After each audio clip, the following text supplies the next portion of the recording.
Hello students, good morning. 10th class की Hindi medium science में हम 13 चैप्टर कर रहे हैं जिसका नाम है विद्युत धारा के प्रभाव। इसमें हम अब तक देख चुके हैं कि धारा किसी तार से बह रही है तो किस प्रकार उसके चारों ओर चुंबकीय क्षेत्र उत्पन्न होता है और किस तरह का पैटर्न होता है। हम ये देख चुके हैं किसी सीधे चालक विद्युत धारा जो है प्रवाहित होती है तो उसके चारों ओर उत्पन्न होने वाला चुंबकीय क्षेत्र जो कि हमें ऐसे बंद वक्र रेखाओं में दिखा है, तो इस सीधे चालक तार के चारों ओर रेखाएं बनी हैं उनको निकालने का एक तरीका बताया था मैंने। वो क्या था बेटा? दक्षिण हस्त अंगुष्ठ नियम। ये बेहद इंपॉर्टेंट है। अब हम जितने भी टॉपिक करें सभी टॉपिक्स में ये हमारे काम आएगा, इसके बिना हम आगे नहीं बढ़ पाएंगे। मैं एक बार दोबारा रिपीट कर देती हूँ। जो दक्षिण हस्त अंगुष्ठ है उसके अनुसार जब किसी चालक तार में धारा प्रवाहित हो रही है और आप उसको अपने अंगूठे के अनुदिश पकड़ते हो इस प्रकार कि जैसे आपका अंगूठा ऊपर की ओर जा रहा है ना, तो धारा की दिशा चालक में ऊपर की ओर है। ये जो उंगलियां हैं ये लिपटी हुई है ना, ये ऐसे ऐसे लिपटी हुई है, ये चुंबकीय क्षेत्र की दिशा में लिपटी हुई है। समझ गए बेटे? तो ये है दक्षिण हस्त अंगुष्ठ नियम, दाएं हाथ के अंगूठे का नियम। इसे हम लोग मैक्सवेल लॉ भी कहते हैं। ठीक है बेटा, मैक्सवेल प्लैंक्स लॉ भी कहते हैं। तो बेटा अब हमें ये काफी हेल्प करेगा। हमारा जो अगला टॉपिक है वो है कि किसी विद्युत धारावाही पाश में चुंबकीय क्षेत्र का क्षेत्र रेखाओं का पैटर्न किस प्रकार का होगा। पहले तो आपको पता होना चाहिए पाश क्या होता है। जब किसी तार को मोड़कर और हम एक लूप बना लें, सिंगल तार है, इसको समझ गए, एक लूप बन गया, पाश बन गया। तो पाश कहो या हिंदी में लूप या इंग्लिश में लूप या ऐसे भी लिखा मिलता है, एक ही बात है। तो इस लूप में धारा प्रवाहित जब होगी तो चुंबकीय क्षेत्र कैसा होगा ये हम देखना चाहते हैं। तो मान लीजिए बेटा इसके दो टर्मिनल हैं पाश के, एक है धन टर्मिनल, आप कोई भी से, एक है ऋण टर्मिनल। बस आपको ये बात याद रहे कि जो धारा की दिशा होती है वो हमेशा ही धन टर्मिनल से ऋण टर्मिनल की ओर होती है। जब आप इसको धन टर्मिनल लेंगे तो आप क्या दिखाएं, धन से होती हुई ऐसे पाश से गुजरती हुई ऋण में टर्मिनल की ओर जाएगी, तो ये धारा की दिशा को दर्शाएगा। समझ गए बेटे? ये आपको पता होना चाहिए। दूसरा जो पॉइंट है आप ये याद रखें कि यह जो धारा की दिशा है किसी बिंदु पर पकड़ लिया आपने, तो आप यहाँ जाकर देखना है कि आप किस टर्मिनल से जुड़े हुए हो। ये धन टर्मिनल जुड़ा हुआ है तो ये धन इस प्रकार से, तो किसी बिंदु पर आपने धारा की दिशा निकालनी है, क्योंकि हम अब हर एक बिंदु पर ये जानना चाहेंगे कि जो चुंबकीय क्षेत्र रेखाएं हैं इस पाश में चुंबकीय क्षेत्र रेखाएं हैं वो किस प्रकार हैं। तो हो सकता है कि आपके सामने इस प्रकार का क्वेश्चन दे दे, एक लूप बनाकर दे दे डायग्राम में और कह दे कि फला बिंदु पर, इस बिंदु पर चुंबकीय क्षेत्र रेखाओं का पैटर्न बनाइए। ठीक है बेटा? ताकि एनसीईआरटी की बुक में सिर्फ टॉप और लोअर मोस्ट पॉइंट्स पर दे रखा है, तो क्या तो आपको फोटो याद नहीं करना है एनसीईआरटी बुक का, आपको टेक्निक, आपको लॉ, आपको नियम याद होना चाहिए। ठीक है, अभी बताती हूँ आपको। देखिए बेटा, अब जैसे मान लो विद्युत धारावाही चालक तार में विद्युत धारावाही पाश में चुंबकीय क्षेत्र रेखाओं का पैटर्न कैसे निकालना है। ठीक है, एक तो आप याद रखें कि मान लीजिए यह एक सीधा चालक तार है और इसमें जो चुंबक क्षेत्र था वो कैसे निकाला हमने, दक्षिण हस्त अंगुष्ठ नियम से। इस प्रकार से धारा की दिशा है आई की और जो उंगलियां हैं वो इस प्रकार से यूं लिपटी हुई ना हमारी उंगलियां, तो यानी कि धारा जो चुंबकीय क्षेत्र रेखाएं इस प्रकार से होंगी, ये नीचे की ओर, ये ऊपर की ओर, ये नीचे की ओर, ये ऊपर की ओर, ये नीचे की ओर, ये ऊपर की ओर। ठीक है बेटा? तो चुंबकीय क्षेत्र रेखाएं इस प्रकार की होंगी। तो हम हर बिंदु पर अपना यही नियम, इस बिंदु पर जैसे पहले एनसीईआरटी में देखा है ना, हम पहले उसको चेक करते हैं। ठीक है, अब एक बिंदु ये है, एक बिंदु ये है। ठीक। और लोअर मोस्ट 2 पॉइंट देखे एनसीईआरटी की बुक में, आपने इनको पढ़ना भी है। वीडियो में जो टॉपिक करवाया जाए, हेडिंग लिखा हुआ है, उस हेडिंग को उठा करके आपने बहुत अच्छे से अपनी एनसीईआरटी बुक को पढ़ना है, वरना ये पढ़ी हुई, देखी हुई, मेरी बनाई हुई सब वेस्ट है बेटे। आप लोग जब तक एनसीईआरटी बुक नहीं पढ़ेंगे टॉपिक वाइज, तब तक समझ नहीं आएगा आपको। देखो बेटा, अब ये बिंदु है, इसके ऊपर आपने चुंबकीय क्षेत्र रेखाओं का पैटर्न देखना है। तो आप पहले ही देखो, इस बिंदु पर धारा की दिशा किस प्रकार से है, उस प्रकार से है। तो उसी दिशा में आप अंगूठे को लगा लीजिए, पहले उसी दिशा में पहले अंगूठे को अनुदिश कर लीजिए। अब ये बिंदु हो गया, अंगूठा यूं हो गया, ठीक है ना। तो उंगलियां कैसे लिपटी हुई हैं, देखो बोर्ड के बाहर की ओर, outwards the board, outwards the board. तो आपने इसी प्रकार के सर्कल बना लेने हैं। सर्कल कैसे होने चाहिए आपके, थोड़े से ओवल शेप में होने चाहिए, बिल्कुल वृत्त नहीं बनाने, सर्कल नहीं बनाने, थोड़े से अंडाकार होने चाहिए।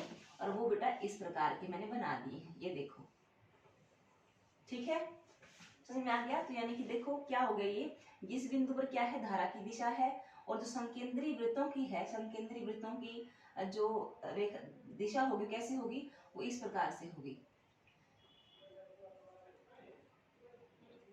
ठीक है। तो यू यू गई, यू, ठीक है बेटा। अब इस बिंदु पर आते आते नीचे आते धारा की दिशा यूं हो जाएगी, तुम यूं पकड़ रहे हैं, है ना।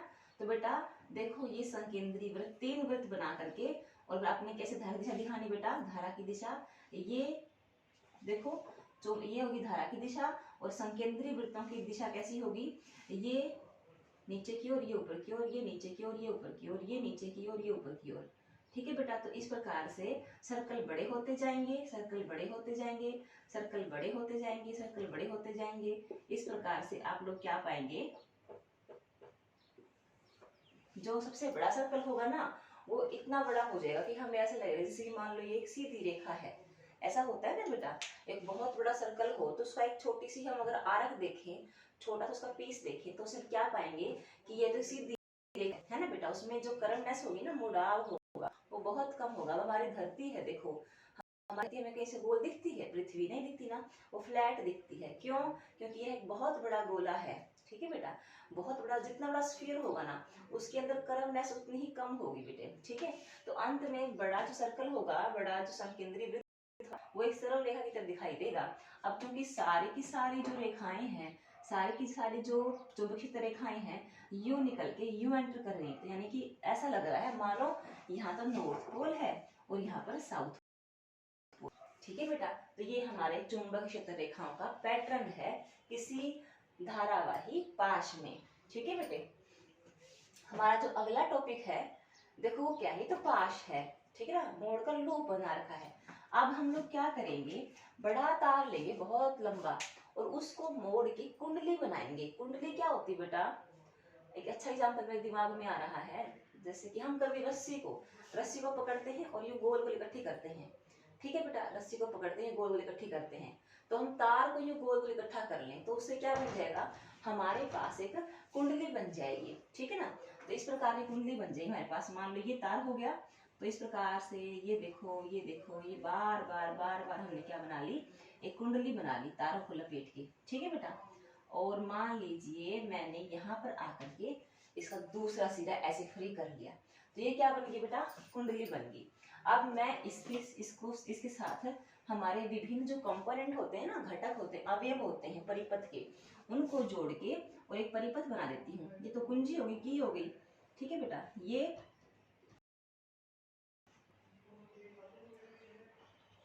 ठीक है, बात समझ में आ गई। ये देखो 3 सेल वाली बैटरी लगा दी मैंने, प्लग की, इस प्रकार से जो धारा की दिशा धन टर्मिनल से ऋण टर्मिनल की ओर होगी, धन टर्मिनल से ऋण टर्मिनल की ओर होगी, ठीक है बेटा। तो देखो जैसे यहाँ पर हमने पास में, इसमें क्या क्या था, पास में हर बिंदु पर क्या होगा। अब मैं क्या करूँ, इसको ना खड़ा करने के लिए मैं एक ना इस प्रकार का बोर्ड लगा देती हूँ, ठीक है, ये देखो, ठीक है, एक यहाँ पे और एक यहाँ पे। ये पता क्या है, अब मैं इसको एक तरह से एक साइड से इरेज कर दूं, मैं इसको नीचे से इरेज कर दूं यहाँ से, ठीक है। ये ऐसे लगेगा कि छेद, ऐसे लगेगा इसलिए कि छेद करके फिर कुंडली को डाल रखा है। ये देखो बन गया ना, ऐसे लग रहा है ना कि छेद करके फिर कुंडली को डाल रखा है ना, गत्ते में छेद करके, है ना बेटे। अब देखो क्या होगा, अब हर बिंदु के ऊपर चुंबकीय क्षेत्र रेखाओं का पैटर्न कैसे होगा, वो यूं जा रही है, इसी की तरह होगा ना, यूं जा रही है। तो आप ना अब ना धारा की दिशा को लेकर के किसी भी बिंदु पर आप लोग चुंबकीय क्षेत्र को निकाल सकते हैं। अब चुंबक क्षेत्र यूं होगा सारा, तो ऐसे लगेगा, देखो इस बिंदु मान लो सब पे ऐसे होगी धारा की दिशा, तो ऐसे लगेगा जैसे मान लो चुंबकीय क्षेत्र रेखाएं ऊपर से आ रही हैं और इसके अंदर एंटर कर रही हैं, है ना, ऊपर से आ रही है अंदर एंटर कर रही है, ऊपर से आ रही है अंदर एंटर कर रही है। ठीक है बेटा, अब आप क्या करो, चुंबकीय क्षेत्र रेखाओं को आप धारा की दिशा को बदल दो, ठीक है ना, धारा की दिशा को बदल दो उससे। अब नीचे देखो बेटा क्या हुआ, देखो सॉरी पहले में बढ़ते हैं, धारा की दिशा देखो ऊपर ऐसी होंगी, और जैसे कि धारा की दिशा यूं बढ़ती जाती है, धारा की दिशा यूं बढ़ती जा रही है ना बेटा। तो चुंबक क्षेत्र रेखा पैटर्न कैसे होगा, ऐसे होगा ना, जैसे कि मान लो अंदर से ऊपर की ओर ऐसे आ रही है, ठीक है ना बेटा। तो यानी कि देखो पीछे से आ रही है, इसके अंदर जा रही है, पीछे से आ रही है, इसके अंदर जा रही है, यानी कि यहाँ तो जो आउटसाइड है वो तो नॉर्थ लगेगा, और जो अंदर की साइड है बेटा वो इसका साउथ बन जाएगा। जो अपर पार्ट है वो नॉर्थ और लोअर पार्ट है साउथ का काम करेगा। ठीक है बेटा, अब देखो जब आप धारा की दिशा को बदल दोगे, यानी कि यहाँ ऋण कर दोगे आप, ठीक है, और यहाँ पर आप धन कर दोगे, देखो मैंने कर ही दिया, ठीक है, ये हो ही गया, देखो ठीक हो गया ना, ये कुछ अट्टा सा लग रहा है ना, चेंज कर दें दोबारा इसको, ऐसे, हाँ ये ऐसे होता है, ऐसे होता है ये, ठीक है, ये हो गया। अब देखो धारा की दिशा रिवर्स हो गई, यानी कि धारा की दिशा भी ये हो गई है, ठीक है ना बेटा। तो अब क्या होगा, हाँ देखो यूं नीचे वाले पोर्शन में यूं एंटर करेंगी, अंदर से निकलेंगी, बाहर की ओर जाएंगी। अपर पोर्शन में क्या होगा, धारा की दिशा यूं हो गई है, अब चुंबकीय रेखाएं लूप के अंदर से, कुंडली के अंदर से आएंगी, बाहर की ओर जाएंगी, है ना बेटा। तो धारा की दिशा को रिवर्स करने पर, उल्टा करने पर क्षेत्र की जो दिशा है वो भी अपने आप रिवर्स हो जाएगी। बात समझ में आ गई बेटे। तो ये देखो, ये था चुंबक क्षेत्र रेखाओं का पैटर्न लूप में और कुंडली में, ये आपने अच्छे से पढ़ना है, अपनी फेयर नोटबुक में डायग्राम बनाने हैं, ठीक है बेटा। और आप इससे रिलेटेड क्वेश्चन मैं जो पीडीएफ भेजती रहती हूँ, ठीक है बेटा। तो आज के लेक्चर में इतना ही, thank you, all the best.